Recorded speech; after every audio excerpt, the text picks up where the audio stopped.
Article number 51. Your retirement number changes based on your investment strategy.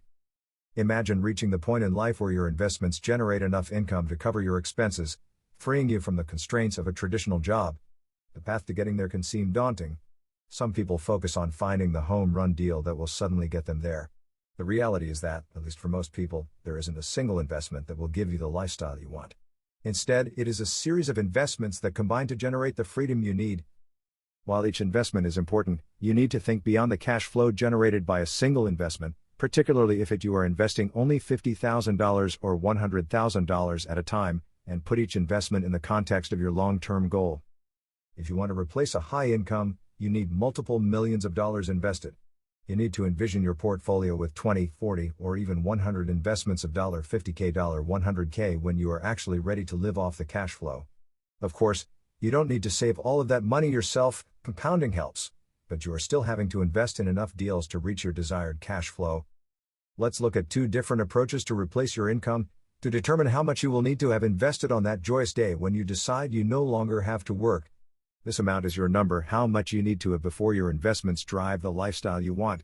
While many of you have that number firmly in your mind already, I was surprised at how it varied based on my investment assumptions. For this example, I am looking to replace an active income of $360K/year or $30K/month. For some, that is an unimaginable amount. For others, it is less than you are currently earning. For simplicity, I am making a number of other assumptions. Inflation is negligible, although you should factor into an actual plan. The tax treatment of the income is the same. You are planning to retire in 20 years. You will be able to access your retirement accounts as needed. If your goals are different, adjust the numbers accordingly. The difference in strategies is what is important. If you were to rely on traditional stock market investing, and a financial advisor, which I am not, would likely suggest that you would need $9 million invested in stocks and bonds in order to fund a 30-year retirement. This is based on the 4% rule, which is the established standard for stock market retirement planning, since 4% of $9 million is $360,000. While the market generally returns much more than 4%, this rule allows you to manage the volatility of the market while maintaining your lifestyle. If you were to obtain the average stock market rate of return of 10%, you would need to put away a little over $157K/year for each of the next 20 years in order to reach your goal. Given 401K contribution limits are only $23,000, a couple needs to invest till $100K every year outside of retirement accounts, get the same 10% return, and allow that to compound for the 20 years. That is investing 43% of your current $360K/year income, which is a sizable amount. Now consider an investment that produces cash flow at 9% over the long term. They aren't easy to find, but they do exist. At 9% cash flow, you don't need $9 million to replace your income, you only need $4 million. 9% of $4 million is $360,000.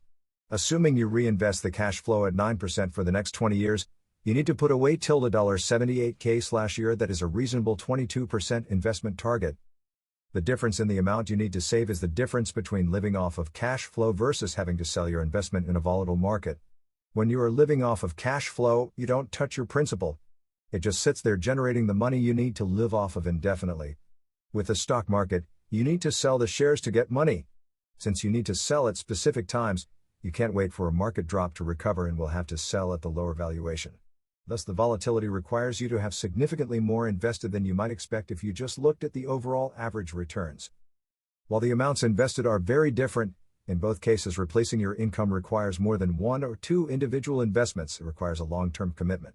If you start looking for quick solutions, you are more likely to make high-risk investments and fall behind your goals instead of consistently working towards them.